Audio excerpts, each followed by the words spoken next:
The biggest labour movement in South Africa has accused the African National Congress of failing to act on corruption, highlighting the fragility of a political alliance that's been in place since the end of apartheid. Begin Njali is the General Secretary of the Congress of South African Trade Unions and says the longer the ANC shies away from addressing the root causes behind the scourge of corruption, the more it continues to allow the looting to take place.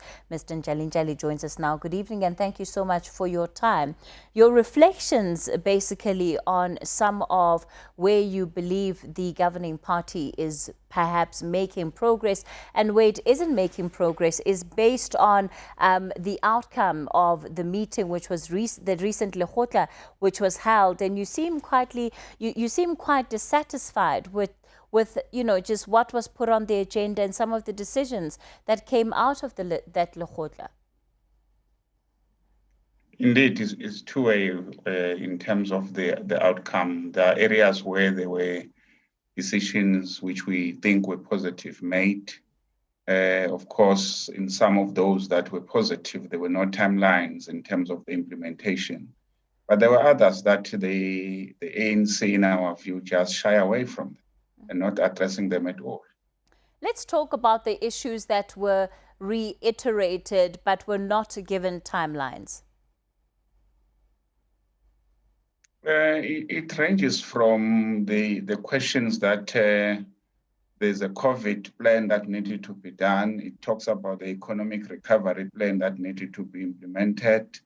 And on all of them, there are not clear timelines how this thing is going to be done, which in our view make it easier for those that are at the point of implementation to take as much time as they need, which may not be the timelines that the country is looking at.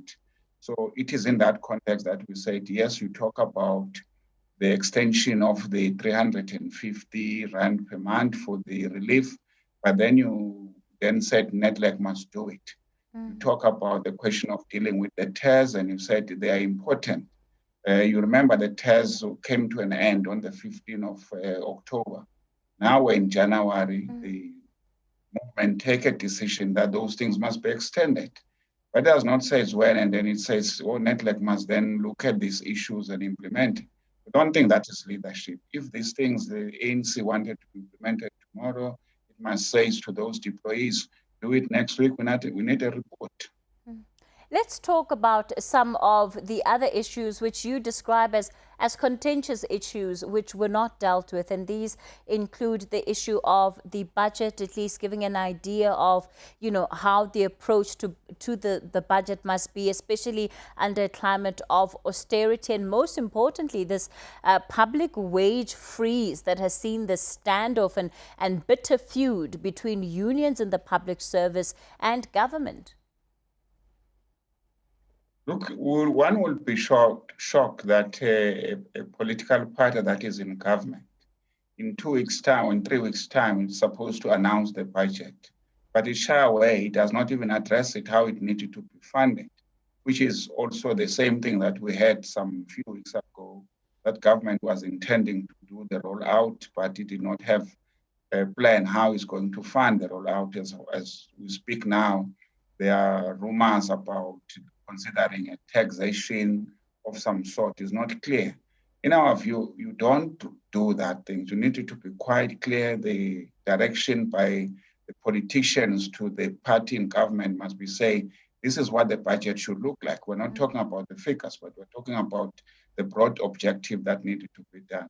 Secondly, we're saying if you need to do the service delivery, you are talking about the public sector whose morale is too low, because government has negated on the question of the wage and collective bargaining. We find that the politicians, the political leaders of the party, they just put their hand in the sand and they hope something of a miracle will come up and solve these issues, despite the issue that we raise, because our role in the ANC, NEC, where we are invited, is to raise their issues. How then they debate is up to them, but we then come back and say we need to clarify to our members who are not part of this meeting as to the issue that we have raised and indicate where they are positive in our view and where they are negative. And we think not addressing the collective bargaining, which we think is a huge attack on the collective bargaining in the public sectors, is a desire, is going to lead to some disappointment to the public. Why do you think a lot of these issues, and they're big ticket items, especially in the context of the budget, why do you think the conversation is being left so open-ended? Does it not give the executive in charge, I suppose it would be the finance minister in this instance, Tito Mboweni, to perhaps do as he sees fit? We don't think it's supposed to be. He's a deployee. He can't be leaving to one individual to decide what is the road ahead. Why then we go to the conferences? Why do we go to the manifesto? It's because we're trying to get a mandate that must be given to the official. If this NEC Lekgotla was intended to prepare for the cabinet Lekgotla, then the ANC leadership has no choice. They can't shy away from those issues. They must discuss them, and discuss them honestly, so that there should be no distinction between government and the ANC. People should not be saying, oh, we love our ANC, but we're disappointed by Treasurer. Our view is that Treasurer alone can't take a decision on behalf of the party. It is the party, it is the cabinet as the whole. We have moved away from blaming Tito. We needed to blame the ANC as the whole. If the budget, the austerities, if the budget is not addressing the question of supporting the service delivery. So shying away, as we indicated, was one of them on this thing. But there was an issue in terms of the ill discipline of members of the ANC, the question of not following the resolution. We think this was an opportunity to firmly put it to all who are deployees that they shall do as the ANC have indicated, and those in government must get a warning and the direction as how they should be behaving as we move ahead. Mr. Njali, as Cosatu, you've been pulling your hair out over a number of issues that have caused great satisfaction, in particular for your organization, and you find yourself in this position and being within this tripartite alliance. To what end is all of the frustration? Because more and more we've seen you come out and speak out against some of the things that are happening, and you have vehemently disagreed with the ANC and with government on some of the decisions being taken. But one just wonders, you don't seem to be listened to. So to what end is all of this?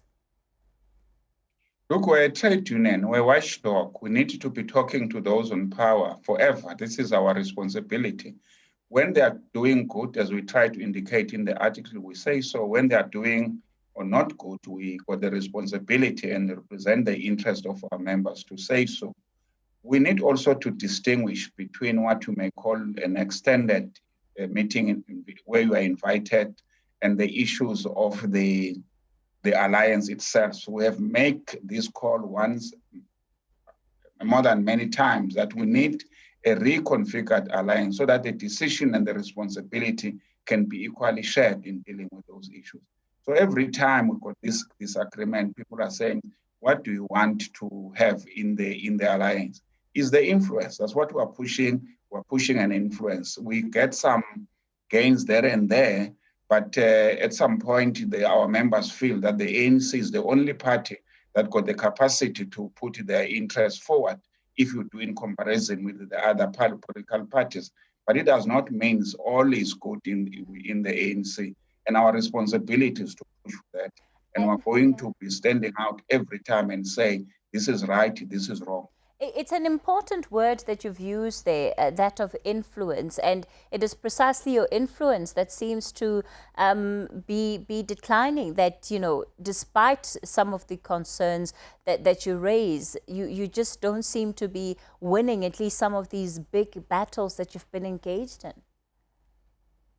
Yes, it takes time. We said some times back that Eskom needed to be saved. Nobody listened. They think we are dreaming.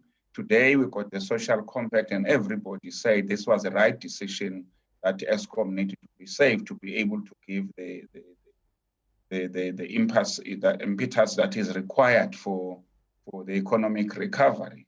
We got some other ideas that we've made that it takes time, but eventually government come back and said, Cosatu, You were right in terms of those things. We did not listen. We have to listen. That's how the trade unions influence government. It's not as easy. We're not a political party. We raise our issues. We take the strategies that when we put some of our demands, we needed to develop the policies.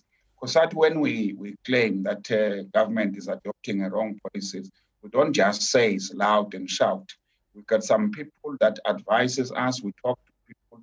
We develop some documents. We presented to the ANC with some very good ideas, but it takes time. And then we said, our movement got some other issue that they needed to sort it out. The question of balancing and the unity, even at the cost of the country, some of the things that make our voice not to be heard, but because there might be those that think Cosatu is too influential and therefore they should not be listening, even at some issues where we are correct. And we said we're not going to give up on those issues. We needed to go on. Some of them we said we needed to go to court to be able to put the movement in the right place. Sometimes we need to go to the street. Sometimes we needed to go to the boardroom. We try to apply all the three simultaneously to make an influence. All right. And I think without Cosatu making these noises, I think there will be no voice speaking for those voiceless. All right. Bheki Njali is the General Secretary of the Congress of South African Trade Unions.